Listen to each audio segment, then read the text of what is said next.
welcome to the Honey and Harry Show. I'm Honey. And I'm Harry in Mr. Producer's chair, and I have my Kane shirt on tonight. Oh. Why? Because today was Kane's visit number 2,269 for me. He's a chicken. I'm a chicken. Pretty much. He is, and he's turned into a piece of chicken. All right, well, today, so we actually have some things that we're going to do at the end of the show, too, Dad. So I want to kind of mention that, too. We're going to, we have some fundraisers. I have a good friend that I met in Walgreens, and her son is at college. We're going to give all that information up, but we're going to do that at the end of the show. Right. But today we have a really, really good guest. I'm actually honored that you're even here. Like, Me too. My friend Wendy Lipsy hooked me up with her, so I'm so excited. She wrote a book, and it's called When the Air Left. It is, I'm not a book reader. I'm super ADD. I have a little bit of dyslexia. I do not like to read. This book I read, and I got to like page 60, and I put it down, and I was crying. And I told Mackenzie a minute ago, I was like, why did I get this book? Like, oh my God, it's like, it's just taking all these emotions, and I haven't even lost a parent. And I was just thinking about my daughter who has cancer, who had cancer, who doesn't now. So I was just thinking it's a good book, like in any type of grief that you're going through or dealing with. It's just amazing. So anyways, I'm going to let her tell you about it because I could just go on and on and on about you and then it about me. Ooh. But anyway, so welcome to the show. Thank you. I'm so excited to be here. Hello, everybody. Yes, I know. And look how beautiful you look. I just sparkles. So sparkled. Look, I have a sparkle, but we can't really see it. So I have to show my sparkle. But anyways, thank you for being here. So I kind of want you to tell us why you wrote the book, what inspired you to write the book, and just give us your story a little bit. All right.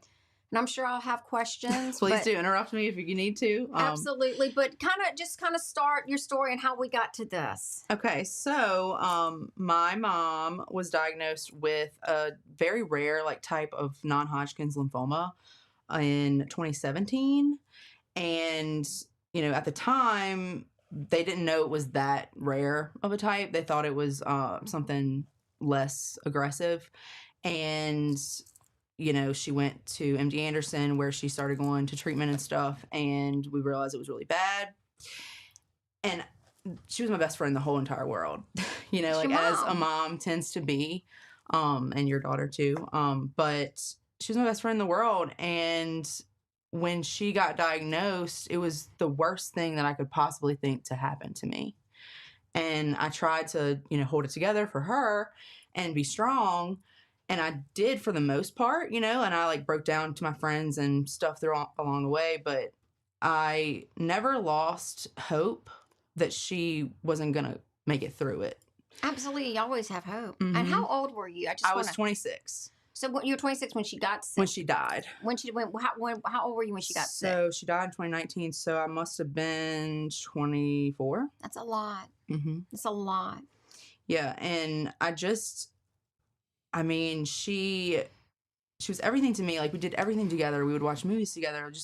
We crafted together. And to have that person that was always in your corner just not be there anymore. I can't imagine. It was an unbearable thing for me to have to deal with. And it hurts so bad. And I still sometimes feel that heaviness because she's not here anymore. But it hurts so bad when it happened. I just, you can't function in your day-to-day life, and this book really just came out of nowhere, I want to say, because everybody that has read it is completely blown away, and honestly I am too by my words in here. Some of them are amazing. Yeah, thank you. But I wrote this in the notes of my phone, y'all. Over a course of, I started kind of writing it in 2018 when she was still sick in the hospital. Because I had my laptop and and some of the little stories in here, and we can talk about some of those later, but some of the stories in here come from a laptop dump from that time. And those were one of the last things to be added in because I forgot about those, Yes. And you say that. Yeah. Yes. So this was mostly written in the notes of my phone, and they just came flying out out of me like hot lava. Yeah. And this is what happened. Well, and they're like at the beginning of the book, what really got me, because like a lot of books that you get with grief, it's like written by some doctor, or it's just this monster of a book, and it's just a bunch of bull, basically. I hate to say that. No, it's true. It's just a bunch of bull. And I've read a lot of those books, so Yeah. I can agree and tell you that. But that's when I read this, and I was like, I opened it up, and like when I'm telling you, it wasn't a hard read. That was what was beautiful about it. And I started reading these poems, and I'm like, oh my gosh. Like I felt your feelings. I literally felt your feelings through these poems. I have chills, and I was like reading them, and I was crying. I had to take a break. I tell people that, like, especially if you have not read it yet, if you're planning on buying it, if you will buy it in the future, if it gets heavy, put it down, because yes. it is heavy. But you did tell me that. You texted me that. I tell everybody that. Yeah, you did. And I appreciate you telling me that, because I didn't. But I was so glad I went right. You know what's so funny? I read it. I got to page 60. I woke up at 2:00 in the morning because it was on my mind. Yeah, that's so funny. And then I read it until 4 or whatever time it was. And I finished the book. I couldn't go to sleep without knowing it. Mm-hmm. And it really has helped me, because you talk about all the things. So maybe start talking about some of the, and the illustrations are just fabulous. Thank you. My best friend from high school, Cassandra, shout out. Yeah. She did the illustration. She's an unbelievable artist. She teaches talented art at a middle school in Central. And she's an unbelievable artist. Her mom is also an unbelievable artist. I mean, I love some of the artwork in here. I mean, it's just simple, but it's just crazy. But I do want you to start talking about like all the. Tell me what direction we want to go in. Oh no, but talk about no. I mean, there's so many. I'm like, can I read the book to the audience? We can really hook them if we do that. It's so good. No, because I would cry. But like, talk about your poems, because they were. I mean, they're beautiful. How did you get started writing poems? So I started writing. Do that. Yeah, I started writing poems when I was about 8. My parents 8 years old. Yeah, my parents went through a divorce, and then my grandpa died. Yes, and that's kind of in here a little bit. I touched on that. Yeah. But that happened, and I was going back and forth between houses. I was really sad, and I didn't really want to talk about that to people, and they had put us and me and my brother in counseling a little bit, but when you're a little kid, like, you don't really like know what to say. Like, we played Chutes and Ladders like in therapy, I remember. Yeah, like, that's what and she'd be like, and how do you feel about that? And I was like, well, like, I don't know. Like, and she's like, it's not your fault, right? And I'm like, well, yeah, I know. But like, for somebody to tell like an 8-year-old that, like, yes, like, you hear them, but you don't really like understand. You're 8. Right. You're 8. You're a child, like, yeah. And I don't know, like, I would just write in my little composition notebooks, and that's also in here too. Beautiful illustration by Cassandra in there. But I just kind of wrote, and I stopped because I don't remember who told me, but they were just kind of like, oh, you can't make money off of that. You can't do anything with that, So I just stopped, and I wish I wouldn't have now. But I think like my gut and my heart, like as an 8-year-old child was, I would sit in my room and I would cry by myself, and I would write my little notebooks, and I would say, like, wouldn't it be so cool, like, to do something like this one day, or like write a book or publish a book. And then like my head was just like, you're from a small town, like no one's gonna read that, and nobody's gonna care about that. And so I just kind of stopped. And I know that's sad, but that's what happened, And that's in the book, right? And that's in the book. Yeah, that's in the book. And I remember like when I brought my laptop back and forth with me to the hospital with my mom whenever she was sick, I met like some of the stories that I told about that are in here. I would write those because like I would meet these people in the hallway of the hospital, and like we would meet people at the bar in the hospital, and I would just be like, that's crazy. And I was like, I'm going to put that in my laptop. And I love those stories. Because it was just things that like were unbelievable that happened. So it's just because you feel like you're there, right, with you, right, and like especially when you talk about that, like, and I want to say that one of the things that hit me. Mm-hmm. It's going to probably make me cry. Girl, look, I already told you we was probably going to bust out crying, and I am not going to apologize for that because tears are healthy. So absolutely. And we're not going to apologize if you cry either. So when you said you told your mom it was okay to go mm-hmm. because she was suffering, mm-hmm. and then when she finally did, it was like, you were like, why did I say it was okay? Right, because it wasn't. And it's not. And mm-hmm. It's like, I'm going to be fine. but you're not. But that's what we But tell. yeah, but I know that's what you tell them. Mm-hmm. And I was sitting there thinking, I don't know if me today, the person, I don't know if such strength for such a young girl to be able to be so selfless, because that's what that is. That's selflessness. And to love your mom so much that you just gave her the okay, where I'm not in that situation. I've never been in. Maybe that would happen. But I would be like, no, hang on for me. Because but it's not about you. And that hit me like a ton of bricks. Like, as it was designed to do, you know? It did. Because then after she passed, you said, why did I do that? Yeah. And I still remember, like, so my mom was very sick, obviously, you know? Obviously. She was very sick, and she went into the hospital on a Monday. And that Tuesday, I have a late day for work, and so I don't go in till 11. And my stepdad called me, and he was like, hey, like, the doctors ran a bunch of tests yesterday, and all the tests came back, and, like, she has days. And usually when people get that kind of news, like, it's, hey, she's got weeks, hey, she's got months, hey, she's got a year or something. But to hear that come out of his mouth, and she said days. He said days, and I was like, days? What do you mean days? And she was gone the next day, you know? The next day? The next day. She went in the hospital on a Monday, and she was gone on Wednesday at 5:30 something p.m. Yeah. Yeah. So so one of the first poems in the book, obviously, like, the first one has the little opener, and then the first poem that's in the book in the intro. There's 3 poems in the intro. The first one was written about, like, our time in the hospital. Yep. Then you flip to the next page, and the first little line says, the conversation we had on her last good day. And then the next one is her last seconds. And so that poem, the one that you just mentioned, the one that ends with, I didn't think that part through, that was one of the last ones to be added to the book. Because that hit me the hardest out of everything in that book. Because I was going through it, and when I originally started publishing, decided I was going to publish and sent my first draft in to Palmetto, I sent in my drafts, I think, in November, because I had, like, a Black Friday special thing, you know? Love a good sale, me. Yeah. So we all do. They had that, and I was like, you know, if I don't do this now, like, I might, like, lose the nerve, you know? I'm gonna do it, you know? So that didn't get added till that third one didn't get added till, like, January, when it was like, they were like, hey, final call, like, if, you know, like, if you're putting more stuff in it, like, final call. And I was still writing, because I kept having things come at me like crazy, and it wouldn't stop coming.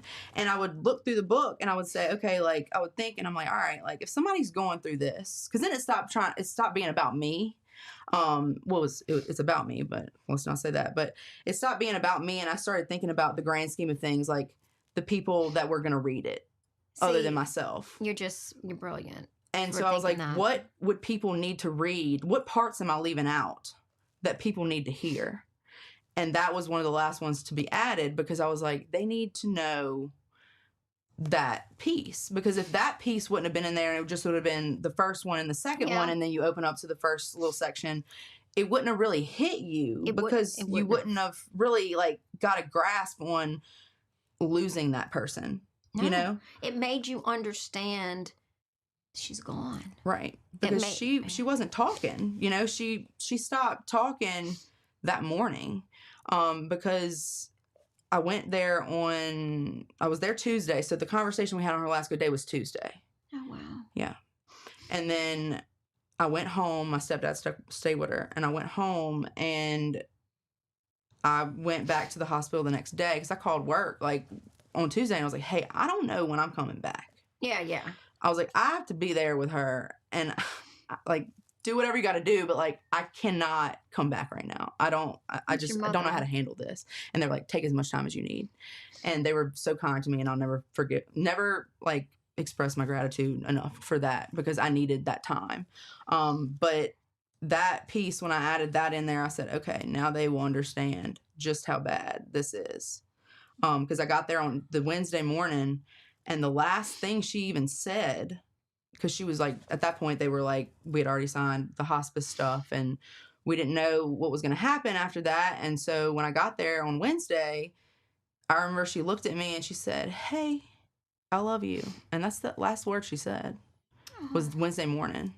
And she passed not until the end of the day. Or yes, till like 5 something. So. And I'm going to bring up another part that really stuck with me was the funeral. Mm-hmm. And that was also another, like, one of the last pieces to be added. Really? Mm-hmm. And those were the things that and what people said to you. Yes. And it's like, you think about that and it's like, I mean, like you said, the person said that she's not a burden to you. Like, right. And that just kind of hit me like a ton of bricks. And I was like me, like if somebody would say that to me, I think I'd punch him in the face. I was close, like, but like, I don't know if I would be able. Now, I don't know what it feels like to lose somebody like that my mother or anybody, but a loved one is never a burden. You would have taken care of her the rest of your life. Till the day that I died. You said it in that book. It, yeah. And that hit me like a ton of bricks with, the people are coming in and there's, and it was just like, no one can say the right thing. Mm-mm. That's the issue. And that's why that piece is so powerful. And a lot of people say that that's like the most, that's their favorite piece, because when you go to the funeral, you don't really understand what's happening. You're still in like a daze. Like you are. You're in shock. I was in shock, and I was just like, okay, like I have to speak, and I have to get up there in front of all these people and talk about this, and like, how am I going to do that?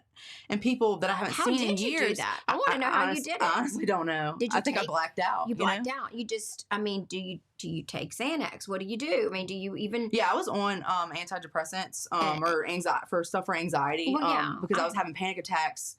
I started having panic attacks like 6 months. Absolutely. Up till not on that stuff anymore, but I started having panic attacks about 6 months before she passed. Well, of because course. I couldn't handle I was just crying, and like I just couldn't function. I couldn't think straight, and they did help me, but it numbed it.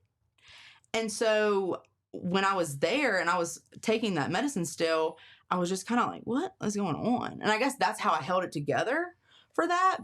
And that's what that kind of stuff's for, but then you got to get off of it to deal with it. Yeah, I stopped taking it, I think, in January. Mm-hmm. Like, right, she passed in December, and I stopped taking it in January because I forgot. I went on a trip for one of my friend's bachelorette trips, and my medicine fell out of my bag, like, before we got on the flight. And I got there, and I was like, oh, my God, I don't have my medicine, and it was, like, the second day we were there. I think we were there for, like, a weekend or something. The second day that I wasn't on it, and they always say, like, don't stop that stuff cold turkey. And I didn't know that, I was just like, oh, I'll just take it when I get home. I'll just take it when I get home, and I kind of had like a little mental breakdown like 2 weeks after, because it kind of like, it does that to you. Yeah. But I remember looking at my friend, and we had went out, and we were, having like some dinner after before we went back to the room. And I told her, I was like, I can think straight for the first time in months. Wow. Because it was numbing me. Well, you weren't dealing with it. And I think it's there for when you had to be on it. Mm-hmm. I mean, who in their right mind could handle what you were going through? Nobody. I couldn't. No, so you had some assistance, but then you get off of it, and then you got to do all the hard work and therapy, right, like obviously you have done. Because it's not easy. It's really not. I can't even imagine. I mean, you did the hard work, and it shows you did it. You did it amazing. But I know those were a couple pieces. And then I was talking to Wendy today, and yes, we were talking about my queen. I know. Has Wendy said anything, Dad? I know I see a lot. Oh yeah. So she said what was one of the things that stuck with her, because, when she was suffering and going through all the stuff that she had to go through, mm-hmm, was taking a bath, was, soaking in the Epsom salts. And my mom did too. With all her stuff. And I was telling her, so she said that the bath bomb with the earrings. That's the one my therapist read, and I read that to him in therapy. And that's a beautiful thing. I read it to him, and he had tears in his eyes. He was like, Mackenzie, you got to stop. And I was like, a little bit about that. So that was bath bomb she gave you. Yes. So the bath bomb. So my mom, like people were, when she was sick, they would bring her gifts like Absolutely. blankets and all kind of stuff, just like anything fuzzy and anything like nice, like socks. And somebody gave a set of 12 bath bombs, and my mom, like me and my mom, like always took baths and stuff. And I was like, I'm gonna use one of these bath bombs. She's like, don't you dare! Like those are mine. Like, I need those. And so I didn't use them. I used like one. But when she passed, I had like a lot of them. So I would give some away and put them. Me and my friend do stockings for each other every Christmas because Christmas was really big in our family, and I'd put some in her stocking or whichever. And there was one left. It was the 2nd year anniversary of her passing, and she passed. Just spoiler alert, she passed the week before Christmas, December 18th, and me and my friends like usually do like a balloon release. Like we'll write on balloons and release them, and or drink hot chocolate and watch Christmas movies. That's like our tradition. And that 2nd year, I wanted to take a bath, so I was like, oh, like we did all that, and then I was like, I'm gonna take a bath, and there was one bath bomb left. And they had like different words on them, like tranquility and serene, and this one said peace. And I was like, oh, like I'm gonna use this one. This is like perfect. Like it's the last one. I didn't realize it was the last one, and I was like, oh, like well, I noticed it, whatever. So I took my bath and did my thing, soaked, like whichever, and got out, and there was like a little ball like floating in the bathtub, and I was like, well, that's weird, like. And this bath bomb set, it was a big bath bomb set, and like they didn't say like jewels like hidden in there like or anything, because I would have been like all over that. Like I'm like, hey, we using all these bath bombs, Mom. I need to see what's in here, Absolutely. And in that last bath, and I I opened the little ball, and there was a pair of earrings in it, and the earrings, I don't know, I'm gonna find that one, but the earrings. They were little hearts. Yeah. And Cassandra did an amazing job, like capturing them because I sent her a little picture of them. But look at they were little hearts, but like the metal was twisted, and like I just looked at them and I was like, I was crying, and I ran out and told my friend, I was like, oh my god, like, look at this, like there's no way this happened, and it looking at those hearts, it just kind of like symbolized how my heart felt, like. Twisted and like hurt and like grief stricken, and it just was the perfect thing to have gotten, and they were there in my house the whole time for 2 years, for however long we had those bath bombs, and you just didn't know, and like you cannot tell me that wasn't her. It was her. Like you can't tell me because like where were they on the bath bomb thing, and like why didn't I know that? Like it didn't say that on the wrapper, like jewels inside, didn't say that. It just said peace. And also you gave so many of them away, and that's what was so amazing about it too. It's like and then you get the hearts right twisted, like that's, and I gave those away, and so nobody ever said, hey, there was something in there. They never did. Nobody said that, so that means that there wasn't, and like I had the one that had something in it, and that's just crazy because there was 12 of them. Like you can't, like that's something you can't explain. And those are signs. Right. No, 100%. Like she's given you, I mean, I think this book, I think your poems, I think all of this is, your mom is like cheering you on. Oh, for sure. Setting you up for with, sure. with us. She's literally hollering up there, like with my know. papa and my grandma, like hollering because I know she is. That's just the person she was. Oh yeah, absolutely. And also there's several different, like maybe like talk, the sections. Okay. Yeah, there's sections, but you don't have to say everything about it. Absolutely. But you could definitely, because I think those were cool. How you, and I don't even know how you decided to do that, but I that like really came out of nowhere. Really, because I like the different. And they're not long. Mm-hmm. They're just quick little sections, but you get this whole picture of things. Right. And it's great. So I had them kind of in sections, and because I wrote them in the notes on my phone, right? So I would copy them and email them to myself and dump them in a Word document.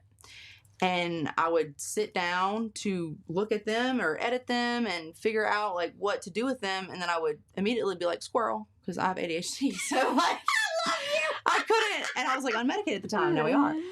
So I would just kind of look at them, and I couldn't.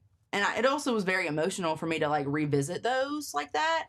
And so I didn't really have them in sections. They were just kind of like it was a dump in my Microsoft Word.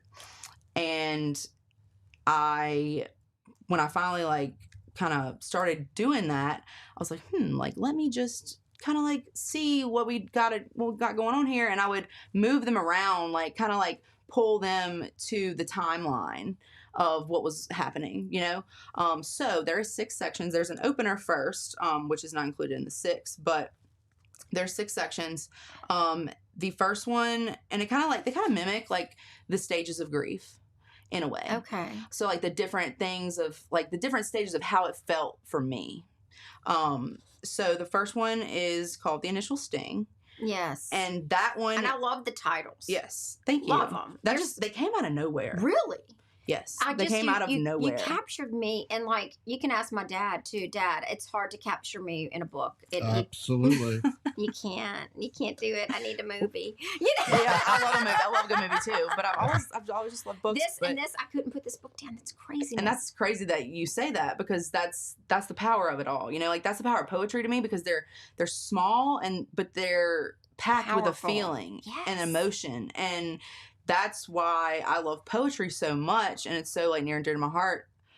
Even though I love all types of books, because they're powerful. They are powerful, and small, and impactful when you read them. But the first one is The Initial Sting, and that one, if you read those, they are kind of short, because. And they're supposed to be. Yes, they are. And my therapist also loves that. But they're and short. I love that too. They're short because that's the shock. That's the shock. That's the shock that you feel. That's the first like, oh, like what just happened, you know? They're short because like when you're going through that and you're in that stage of shock when it first happens to you, you can't really think of full thoughts, and you can't really think of, okay, like let me just write this whole page of something, because you can't think like that. And I really wasn't, you know, when I started writing these, a lot of them are really like, this one's 3 lines, you know, like that's what got me. Look, I'm telling you, like my friend Colleen, and I know she's watching tonight, and she hasn't read it, and she's going to read it, and we, talk to you about her. But I said, Colleen, like you can do this. It's not like it's going to take, I know she's working. She has a son to take care of, cooking when she gets home and all that. You can read a couple a day and like, then just put it down and pick it back up. You can do this in a second. And but what you, like you said, what you read hits you. Right. It hits you in like, the chest. Oh my God. It hits you in the chest like it hit me in the chest. You know? Bricks. Like when I first started reading, I'm still going to say it. I'm laughing, but like, it's funny, but like not funny. I'm still like red-eyed from crying. But like when I first started reading it, I was like, why? And now I'm like texting Wendy. Wendy. Well, thank you so much. I totally needed it. But at first it was like, I don't know if I didn't know I didn't think I was going to be able to get through it. Isn't that crazy? I'm glad you did. You know? No, I'm so glad I did. I was like, and some people, like some of my friends and family, and if y'all are watching this right now, it's okay that you haven't finished it. It's okay that you haven't started it, because this is heavy. And if you know me personally, it's going to hit you like a ton of bricks, because you know me. And I know it's hitting y'all like a ton of bricks, and that is okay. You don't have to speed through it. Please put it down when it gets heavy. No, I love that. So tell them each. But okay, you don't so have that to was tell. yes, that was the initial sting. So that's like the shock. Yes, the shock. And that's me kind of going like what? Like what's even going on right now? Yeah, like I got to figure this out. And then the next one is the grand piano. I love the illustrations. I tapped the wrong page, but that's the grand piano. The grand piano is kind of like the second year of it, because I always tell people that the first year is you just going through the motions and trying to survive. It is. And like the first Christmas and the first birthday and the first Mother's Day, like you don't really, it doesn't sink in. Yeah, like it hurts and you're like, ugh. But it doesn't sink in until you hit year 2. And so the grand piano is year 2-ish. I mean, it could be, you can go through the initial sting for like years, because some people just push it down and they don't talk about it for a couple years, and that's okay. Everybody's on their own timeline, you know? Absolutely. But the grand piano is when everything starts to sink in. Perfect. It starts when it starts to wake up, if you will. Like I totally got it. Like all the different sections, I was like, okay. And it was great because like at first I was like crying, couldn't breathe, couldn't do it. And then I was like, oh yeah, no wonder it's when the air left. I can't freaking breathe right now. And Right. then it got a little better through the book. Right. It does get better. Like it is. No, the it couple- wasn't that first it couple wasn't bad. section- It wasn't like bad. I'm not saying it was Well, bad. they're heavy. They're just you know? heavy, and it's a lot. And especially if you have somebody in your life that's sick, or if you've lost somebody, Mhm. it's going to hit hard. But then it's like it's almost healing as you keep reading through it, Right. and you feel almost a little healed, like you were getting healed. Thank right? you. And Thank it you. just- And I'm glad that it's like doing that for people because that's what I want. I want but people that's, to you take didn't it. even tell me that, but I'm just saying that's how I felt. I'm just telling you how I took it. And that's how I felt like I was on your journey with you. And then it was getting better. And then I was like, okay. And then I'm sitting there in my mind thinking, okay, like life goes, it's okay. Yeah. You know? But at first it was like, but it's good. It's rough. The first 2 sections are rough, you know. Like, Yeah. It doesn't, and the third section's kind of rough too, a little bit. It you know, is, like but- it doesn't start to get lighter until you hit the fourth one. I No, say. yeah. But the grand piano is when everything sinks in, and Yeah. you start looking around, and you know that's when you distract yourself with, I drank and like partied and like tried to like act like it didn't happen because it hurt so bad. It hurt too And bad. mental health is something that is just now starting to become a thing that people talk about.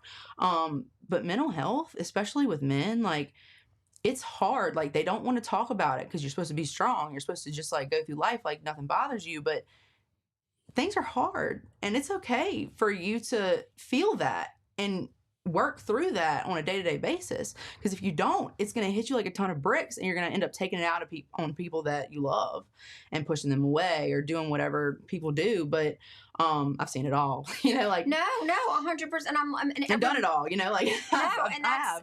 and that's how you were dealing. And like I had the guest last week that Mhm. got on drugs Right. because she couldn't deal. Because Was- people, people don't talk about it, but it hurts that bad. It hurts that bad. And just when I found my daughter was sick, I wasn't drinking.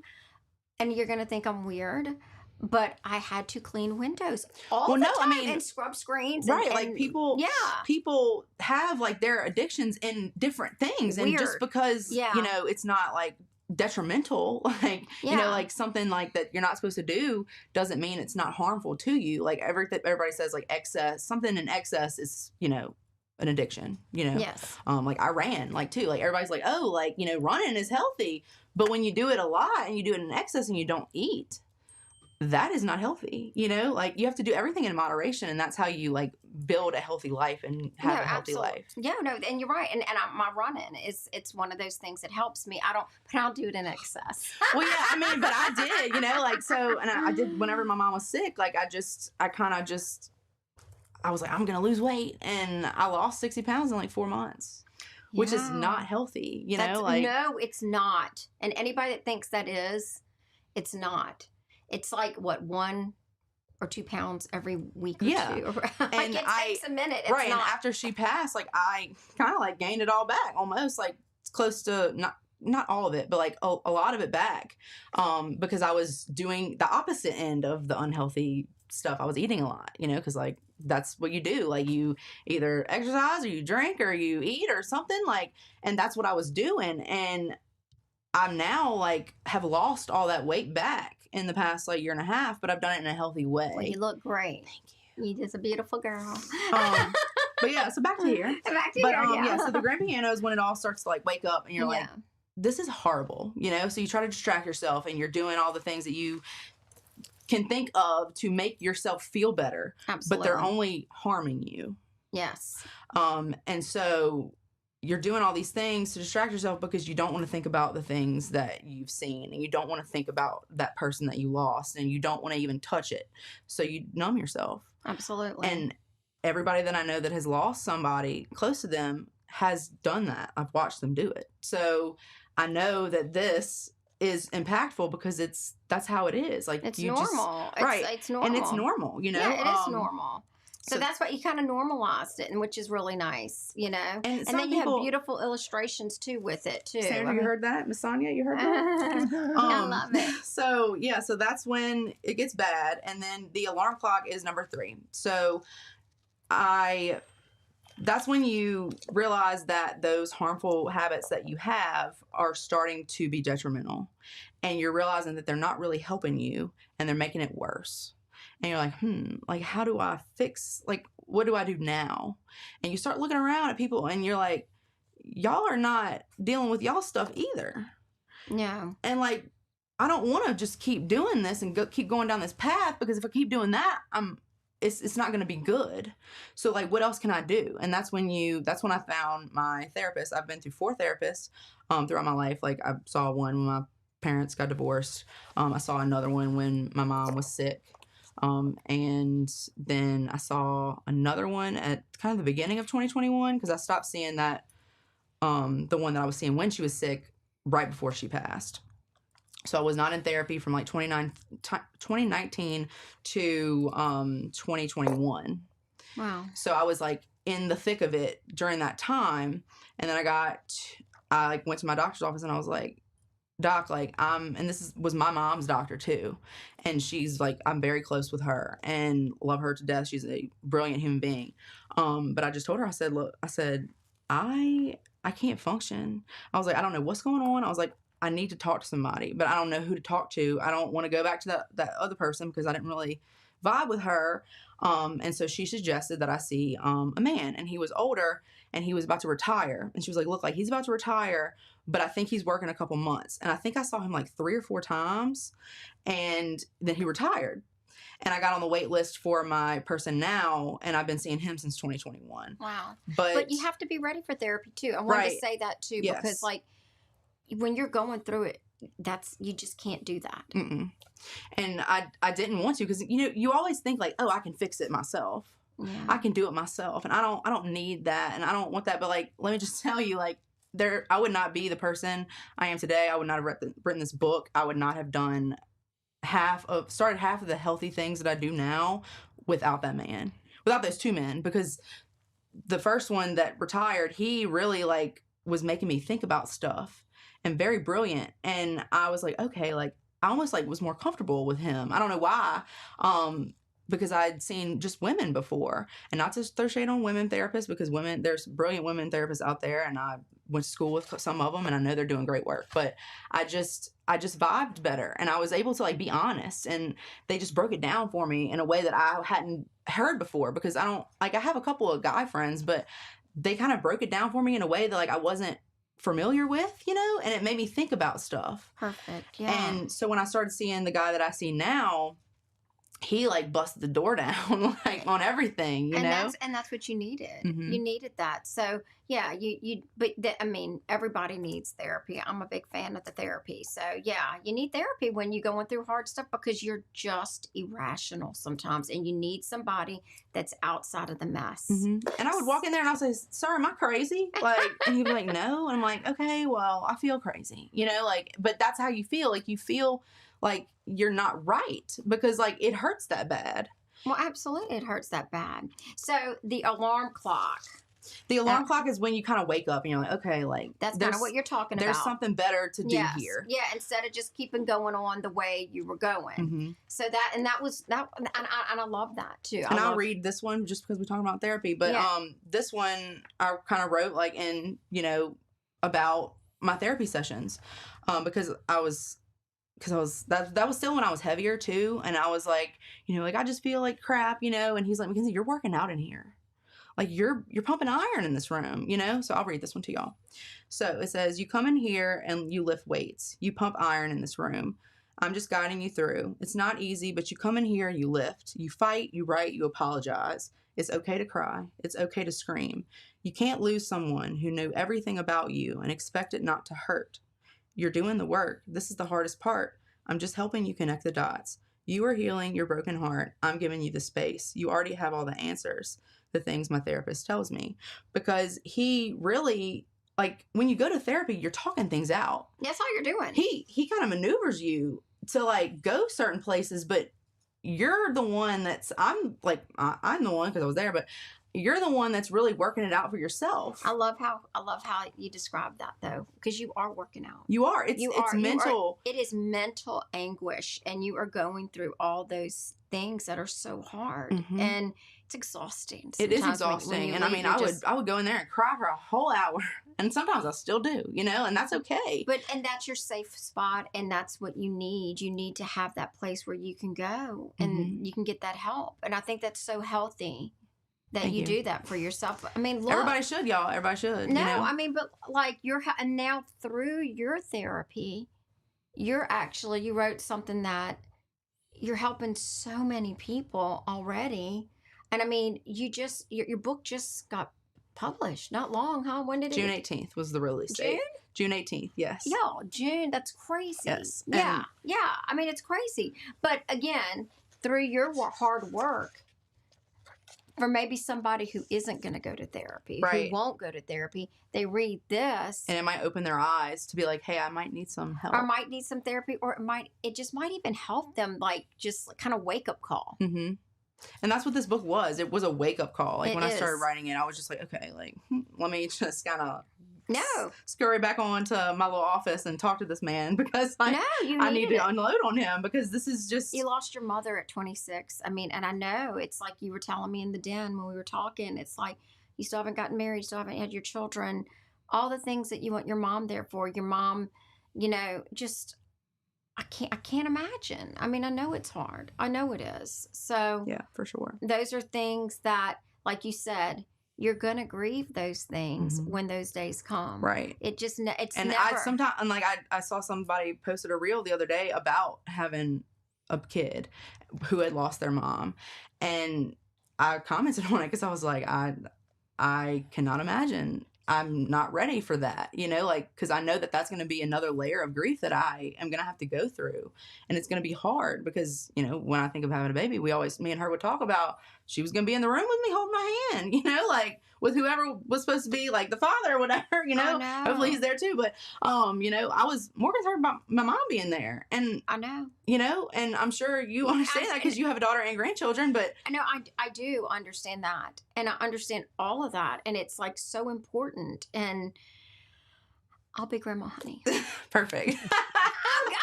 You'll be on speed dial. Hey girl, like I need you to come right now. And look, and I might take the baby and might not come back. Look, I'm probably gonna need all the babysitters because I'm gonna be like, what is going on here? I don't know how to change a diaper. But I know what you're saying, because no one loves you like your mom, and then no one loves your children like your mother either, right? Because it's an extension of you, right? And it's like, as a grandmother, it's like, oh, all the mistakes I made with mine, now I get to do it again, but now I get to do it awesome, and now I get to be like the queen, like of no discipline and just perfect, like this. They think I'm God. Mm-hmm. Yeah. And I feel the tears, so I'm gonna try not to cry. But it's like, I think about that, and I'm just like, who is gonna love my kids? Like, you got plenty of people. I mean, I know I have people, but it's like nobody was gonna love them like her. But no, and I didn't mean to go down that road. No, girl, it's the ADD. What's wrong with me? And I didn't mean to say, but it's true. But I just want everybody to know that, like, that's a layer, the grief just doesn't stop. I mean, it's so you're always having to evolve and work on yourself. And thank God you're in therapy. And if you weren't, you would be a mess. I mean, it just wouldn't be good for you. Because I was a mess before I found them. Yeah, I was a mess. And then you wrote this book, and then, and through this book, so many good, and I really believe like your mom had a hand in this, and for sure. And God had a hand in this. I mean, definitely. It's just like I told Wendy when she gave me your name, I texted her, I said, that's God working through you, just to let you know, because she said, oh, this is your first little appearance. It is. And it's like my debut. Yeah, your debut with the little Honey and Harry show. I'm so happy to be here. Like, I can't thank y'all enough for like taking a little chance on me. Like, I love it. But I feel so comfortable here, and I'm like, we connected. Like, we're gonna be friends for life now. I know. I want your babies. please do. Like, because I'm gonna need a babysitter. I don't know who's gonna watch them. Call me. But yes, anyways, let's get back to the book. Back to the book. So the fourth section is called The Looking Glass. And so this is the section that we mentioned with the bath bomb piece.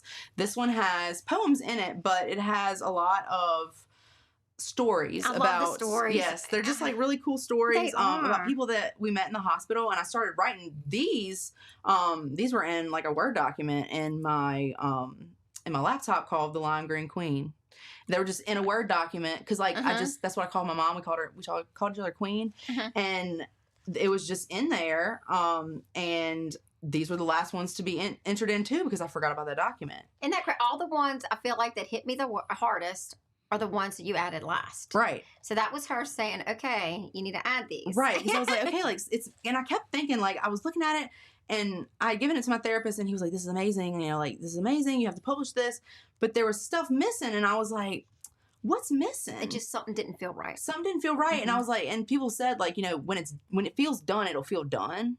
But it didn't feel done. And I was like, I don't understand why it doesn't feel done. And then I've added this stuff and added a bunch of stuff in January, and then it felt done. It felt done. Yeah. Well, I'm just telling you, it's amazing. So, yeah, so there's 6 of those. Yes. That you go through. And it's just, so the Looking Glass Glass is where the stories are. That's where the stories were. And she was telling stories about, like, people that she met in MDN. It's like so many people grieving. Yes. And, you know, and it's just... And you remember those, and I just, like, reading that, I've just felt like I was there. Right, like, and I wrote those in 2018, whenever I would go back and forth to the hospital, because we would go for, like, 5 days, and she would get, like, a drip treatment every day, and then we'd go home. And those were hard days. Right, and so, like, you know, different family members would take a turn, and we would bring her, because not everybody could take off work all at once, so... to bring her every single time. So that was my turn to take her, and I took her a couple of times. And so those stories happened because, like, things would happen, and I would meet people, and I was like, Mom, like, that's crazy. Mm-hmm. And, like, yes, I, like, wrote them in my notes, and I was like, oh, like, I'll write a book one day. But, like, I wasn't, like, really serious, you know? Like, no, well, that's not what you were thinking, but I think God was guiding you to even write those little notes, mm-hmm. because this is such a, it's such a book that, like, and what I do like, you kind of don't just stay in one spot. Right. You kind of switch, okay, well, here's another story, but then we go back to this. And mm-hmm. I like that because it keeps you interested. Right. You don't get bored. Right. I never got bored. Because there's no piece that's alike. You know, Nothing. And that's the cool thing about poetry. Like when you read one chapter, I'm telling a story, but, like, you're not, it's not linear. Like, I'm telling, yes. you know, something you might read that happened, you know, in 2017 might happen, you know, the next thing might be in 2022. Like, you just 100%. Don't know. And there's also stuff in The Looking Glass about, like, my childhood. Because, like, yes. whenever you are going through grief, like, I started, like, really reflecting on the things that had happened. 100%. And I was just like, okay, like, what, like, what's this about? Like, why am I thinking about this? You know, 100%. like, and so I would just write those little things. Like, there's stuff about here and about my grandfather. And he was, like, I was very close with him, and he passed away when I was 10. And it almost, like, through my therapy sessions and, like, through me writing this, like, I was thinking about all the other things, like the things where I'd first had loss happen. And I was, like, going back to those pieces and really started to heal that stuff too, because, like, I really didn't process that as an 8 or 10-year-old. Yeah, you were too little. Right. I didn't process that. And so, like, I started processing all that stuff too. And now, like, it feels like I've healed, like, the little pieces that I didn't even realize were broken, you know? That's such a good Which is really cool. It is cool. But that's what you kind of have to do, because, like, you can't I couldn't ignore her. Maybe I could have ignored that stuff because it happens when I was, like, really little, but I couldn't ignore losing my mom. And sometimes, and, like, if you lose a partner, if you go through a divorce, like, things happen. Sometimes you can't ignore those things. And I couldn't ignore that because it hurt too bad to ignore it. And that's so, such a brilliant way that you put it. You just right. can't. It's too much of a force. Yeah, like, if you have a bad day at work, or if you have, you know, like, you stub your toe, like, on the foot of the bed, like, you'd be like, all right, I'll get over that, you know, and you do. But, like, when bad things happen in life, or, like, you get hit, like I like to say, like, you get hit. You got hit by with, like, a ton of bricks. Yeah, you get hit by a brick, you know, like, by a Mack truck, you know, like, you can't ignore that. So, no. And, you know, and then it starts to make you reflect on a lot of other things too. No. So that will be that. And then I want to show this. So this Cassandra, I love for you. That. But she did and this that's one. Your mom. Yes, this that's is my your mom. It's mom. a picture of her, illustrated by. And I love that picture. Yes, it's one of my favorite pictures of her. But I mean, it says. And and I still have these polka dot pajama pants, and I wear them sometimes when I'm sad. Says so much. Right, and I always say, like, and the poem is about her, like, you know, it's like, it's weird what you remember. It's like, I remember, like, her getting ready in the bathroom, and I remember her, like, talking to me, and I remember, like, anything that we did, you know, and I remember, like, the love that she would have in her eyes when she looked at me and my brother, you know, like, I remembered that. And, like, that's something, like, I'll never forget, because, like, I know that that's, like, that pure motherly love that you have when you look at your kids, like, oh my God, that's my baby, you know? And that, this picture was one of my favorite pictures of her, and I put this in here whenever me and Cassandra were talking about which one we were going to illustrate and which one we were going to leave blank. And she said when she did this one, she was like, I was just sobbing as I was drawing it. And I was like, and she was like, I just felt like she was with me while I was making it. And it's an unbelievable piece of artwork that she drew for this one. So it really is. I love that picture because it does describe so much that's happening at that time. Mm-hmm. And if you look at like the real picture, and I'll show you that after maybe, but I think it's on my Facebook or something, but you can just see that, like that look in her eyes so clearly, you know. It's that I know what you're talking about. I do. So next comes the toddler, everyone. Yes, I'm a toddler, and that's okay. I'm fun. That's why I have glitter on me, because I'm sparkly and I'm fun. She's a toddler.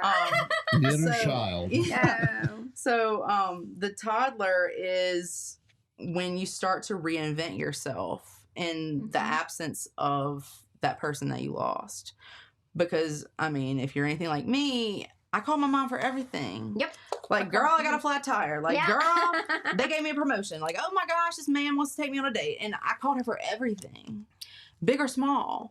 And so to not have that, you're kind of like, you start to second guess everything about yourself. And I'll read the opener to you just so y'all can get a better, clear picture of that. But the opener for the toddler says, the thing about dead mothers is that your whole life embodiment resides with them. They teach you to walk, to talk, to put on a bracelet, to apply your lipstick, and green flags to look for in a partner.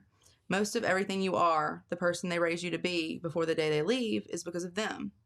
When they leave this plane, you don't get to go. You must stay.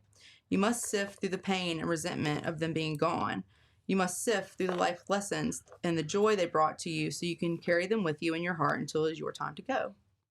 The road of grief after that loss is dark and twisty, and even if you have a sky full of silver linings, sometimes you can't see the light. But something I've learned that no one will tell you is that once the numbness fades, your grief starts to resemble a black hole in your chest that cannot be filled. You start to question everything about yourself. I looked to my mother for constant validation, and I took her advice wholeheartedly. But when she was gone, every beautiful thing I saw in the world faded to black. I was like a toddler, learning to walk, talk, cook, clean, and think for only myself for once. That may seem terrifying to you. It was. I developed anxiety and had nightmares. I woke up in cold sweats and cried out for her. How hard do you have to be to scream for someone who isn't there? Pretty, blank, bad word, shattered, I'd say. The beautiful thing, though, was that I could reinvent myself to whoever I wanted to be. I became fearless. Nothing would hurt me or sting like the blow of losing her. I was living in pain, but I was free. Everything was the same, but I saw it all differently. The blackness started to lift, and I started to see color again. But instead of the colors being the ones I was handed, I was holding the colors that I chose, all of my favorite shades, not some of my favorites and some of the ones that I hated, using them all to color my world just the way it was always intended to be. Beautiful. So that's kind of like when you start to kind of like maneuver and you're like, all right, do I really want to vacuum or should I mop? You know, like, do I want this for dinner or should I do this? You're just figuring it out. Mm-hmm. You're like a toddler. You're growing, and it's a new life without your mom. Right. And like, should I wear this or should I not? Or do I want to put glitter on my face? Like, who cares? You know, like, do I want to wear my heart-shaped sunglasses? Right. You don't have that like person that you should ask because they're not there. So you just have to figure it out by yourself. 100%. And that's terrifying. But it's also beautiful when you think about it because you can just do whatever you want. But you made it beautiful. You made it beautiful in that, and I love that chapter because it was like you reinvented yourself, and it's, I mean, amazing. Thank you. I mean, I didn't do it on purpose. I'll tell you that. No, but I mean, it's so. But I kind of stumbled into this, but it's healing, and it shows you that life goes on. Right, and it's how I without going crazy, without just being on medications, without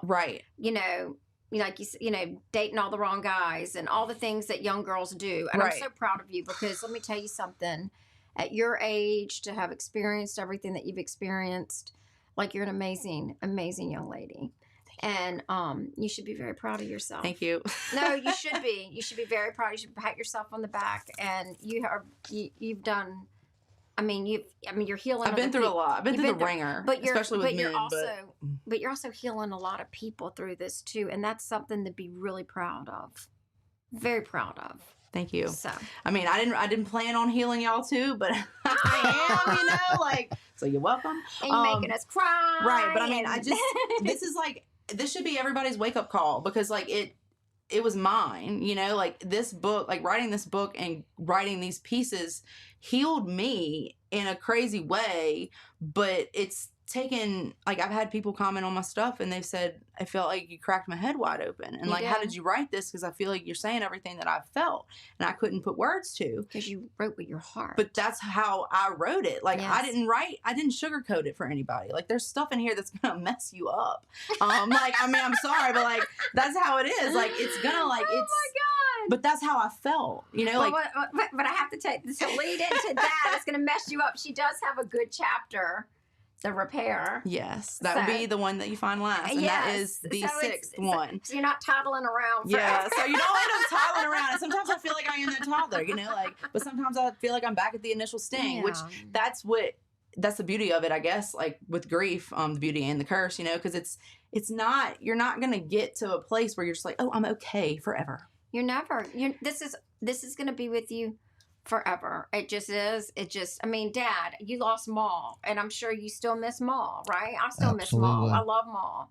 I mean, nobody prayed like Maul prayed over us. No, my mama was a God-fearing woman, you know? Like, yeah. And I mean, it's those kind of things. And like my other grandmother, I mean, you miss them, and it never goes away. You just learn how to do life without them. Right. But you have to have your faith. right. Because that's the most important thing, is to have if you didn't have faith, Mm-mm. you couldn't have wrote this book.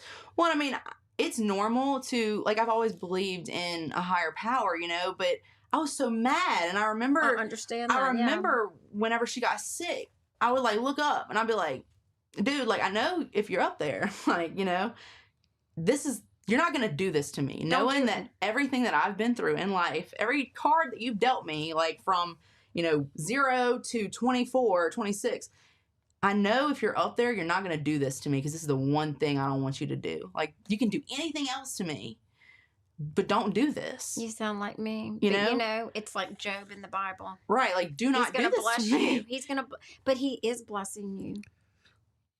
Like this. I mean, this book. And I really, like, this book, I just feel has the power to change people's lives. And I did not think And that you until too. I met a couple people that are in the grief world. Like, I visited a nonprofit last week, and a lady that I know but not well, and she was, you know, choking by like the intro page, you know, like, and this is a person that they do work for families that Miss Reese Gilmore, at the rescue group in Lafayette, Louisiana, they Love do that. work for parents that have lost children.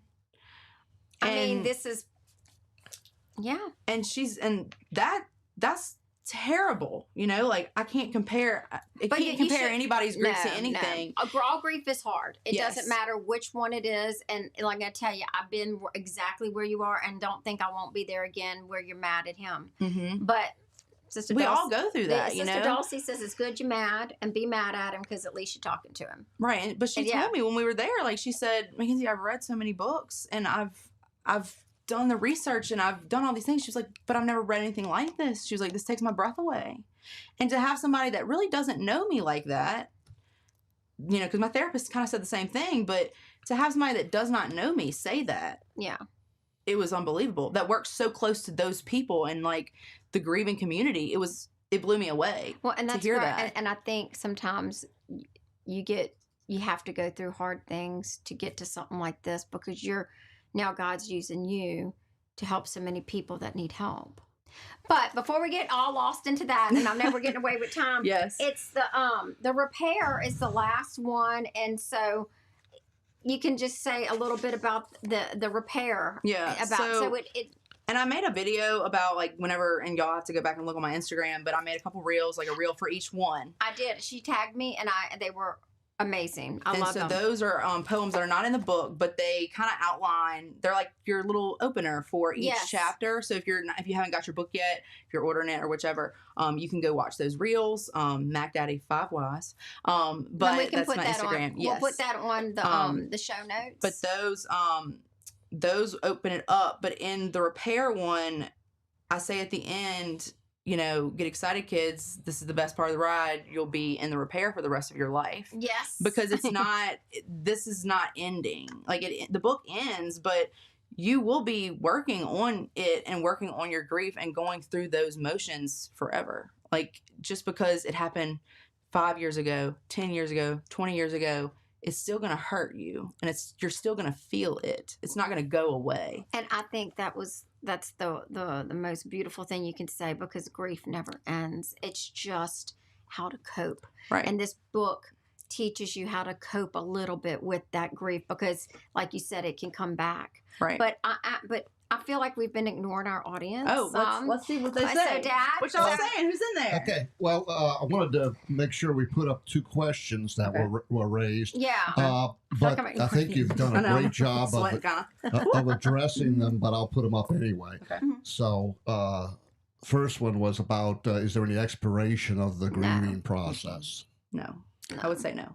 Yeah. No, it just changes and morphs into different things, but it's still there. Mm-hmm. Okay. And then we had another one, which I think you've also addressed, but I'll put it up as well. Oh, I wasn't even looking at the screen. I was like, okay. Yeah.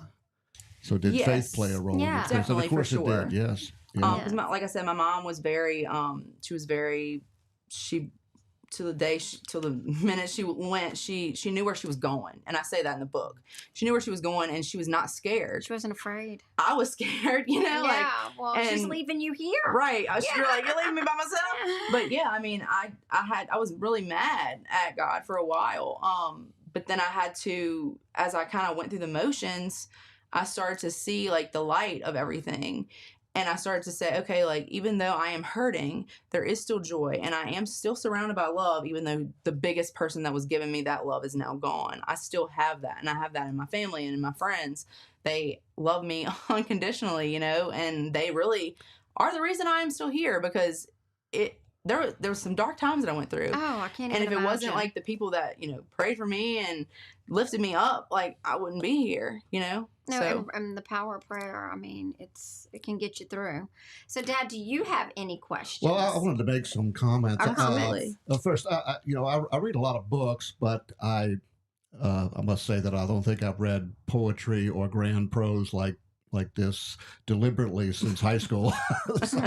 so it was a joy, and I because of the richness of the experience that I found in it, I read it in 2 sittings. It went by so quick, and I was impressed. I was moved by some of the same things you brought up, honey, which was like, when you're at the funerals and people are saying these 20 things that they have, a choice to say, and none of them work, of course. And of course, we're on the other side most of the time, where we're thinking of what can I say, because nothing's really going to do it. It's only maybe a hug that can convey some of that, or just holding people. But that was very special for me too. And I haven't had the same level of grief that you've gone through, of course, but I resort to writing things down to process things too, and it's a great help. I guess maybe a decade ago, I thought it was not very manly for a man to write in a journal, Right. Yeah, that's like taboo. Unless it was data from an But experiment. men write too, and that's okay. Men have feelings too, and y'all can feel y'all's feelings, Apparently all right? we do. You don't have to take it out on us women, okay? Yeah. No shade, but like, come on. Right. Like, So I identify with the fact that you can use that to work things out to some extent, but then there's also the place where you just got to go see somebody or talk to somebody, and if you got somebody close that you could do that with, but they're never going to be as close as the relationship that just got lost, so that's the tough part there. But it was a very great experience. Well, I wasn't just reading it because you're coming on tonight. I said, I'm glad you read this is a deep subject, and I've had some health experiences over the years where I had to think about, we don't live forever, gang, So reflecting on the things that bring grief and difficulty in life is a good thing to do when you can muster the courage to go do it. You know? And you mustered a lot of courage to put this one amazing together. courage, huh, Dad? Well, let me just tell absolutely. y'all, I was scared to death to publish this. Scared to death. I was scared going into my therapist's office and reading to him just like some of them. And each time I would read them, he'd be like, "What? You wrote that? Oh my God. Like, I can't believe you did that, you know?" And he was very encouraging, and my friends too. Like, I would send them, you know, I'm like, "Hey, I wrote this just now, like when I was about to take a bath, you know, like wrote this when I just finished mowing the grass." And they were like, "Mackenzie, what?" Like, and I'm like, "Are you sure it's good, or are you just saying that?" You know, like, but it wasn't until I really published it, because it's very scary to like have, these are my deepest, darkest thoughts and like my darkest hour.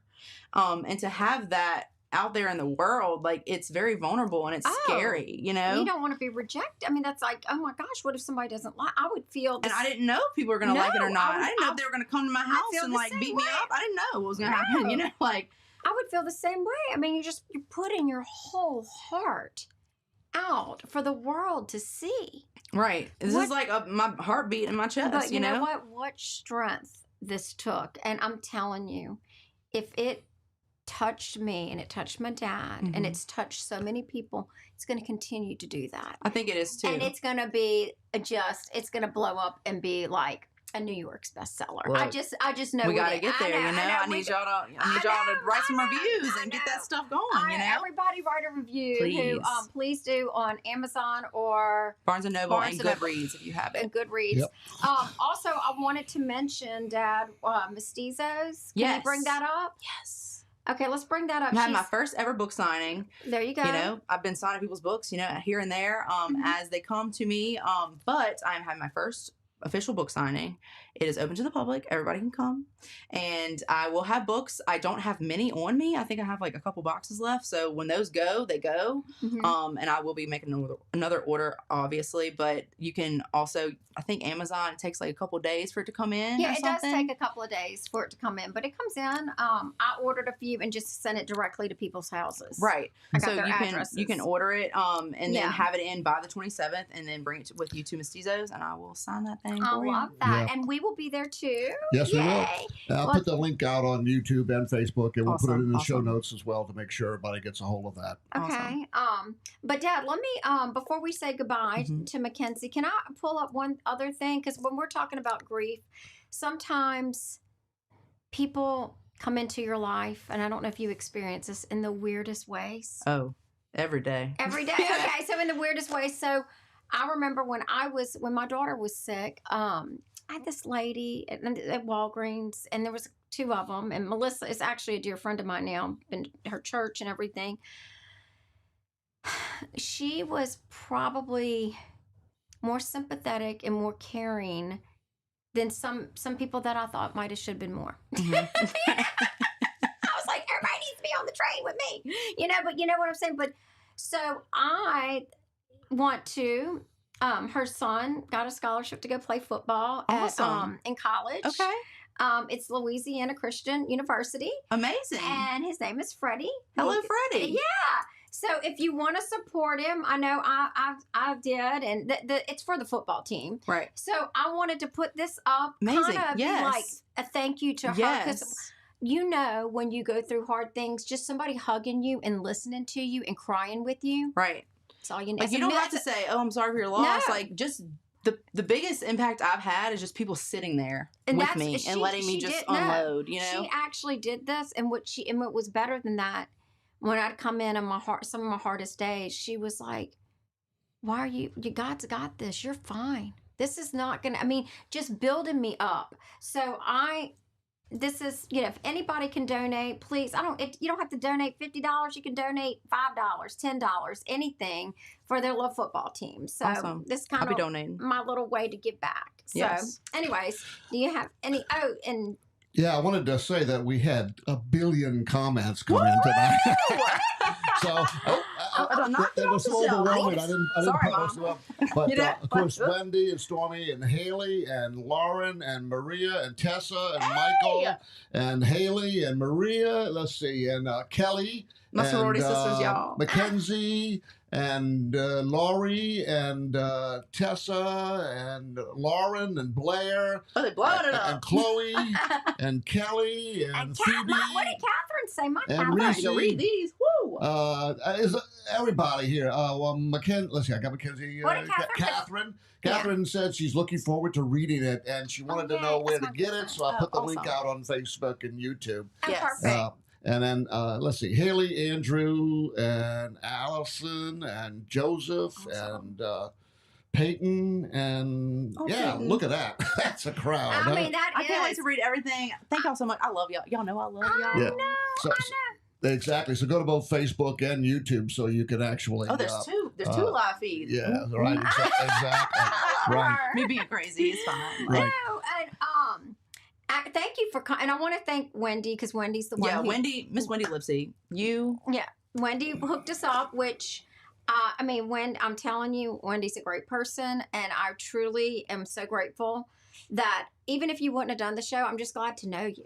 I'm so glad. Like, I'm glad to know you. thank you. I'm glad to know you too. I feel so connected to both of y'all. You know, like, and it's crazy. hard. It's crazy when you like meet somebody and you feel like you're supposed to be in their life. You know, and I feel Yes. that with y'all. I do feel that with you too. It's almost like that was Wendy, and like a little angel went into Wendy and said, "Oh, Lori LeJeune needs this," you know, and like we need each other. Well, it's just like we were just brainstorming. And she was like, "Well, I know this person, and I know this person. Put you on this podcast," and I was like, oh, "Okay." Like I was Isn't that nervous, but I was funny? like, "I don't know these people, but if you say go, then I guess we're going." You We're know, like, going. and I'm so thankful for her and to you and Mr. Harold. Like, I just No, we're honored Yep. to have you. Very and much so. You're Very going to much do so. amazing things, and I think you're going to have. And I have to tell you, and I have to say this, Dad, before we go. Okay. This book was like a Taylor Swift song to me, and I know I'm old, and I don't want everybody to make fun of me because I'm old. If I That's had plastic, really- and if I had some plastic surgery, I look really good. girl, you can be a Swiftie at any age. You can be a Swiftie at any Wait age. till I get some Botox, and I'm not doing You all don't that. need But that. I'm You don't just need saying. that. You're beautiful. But I am a Swiftie, and I Me too. told her, I said, "Oh my gosh, you know how like Taylor writes the best like breakup songs, and it hits you." And I was reading this book, I'm like, it's hitting me like a Taylor Swift song.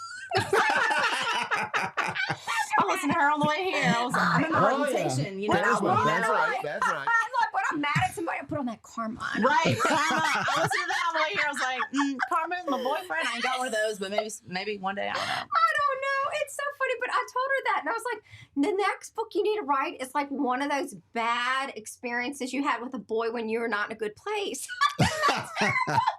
Baby, Okay. you think? Okay, this book is there's like a little over 200 we need pages. another 100 pages. I Oh, think. one thing I do want to say before we talk about boys, like there's journal pages Write at the your back own of this stuff. book. Yeah. There's journal pages at the back of this book because I didn't want to just drop some stuff on y'all and then not give you a little resource for you Absolutely. to actually put in your No, own you thoughts. did do the journal back there, and I love that. Because I love to write things, obviously.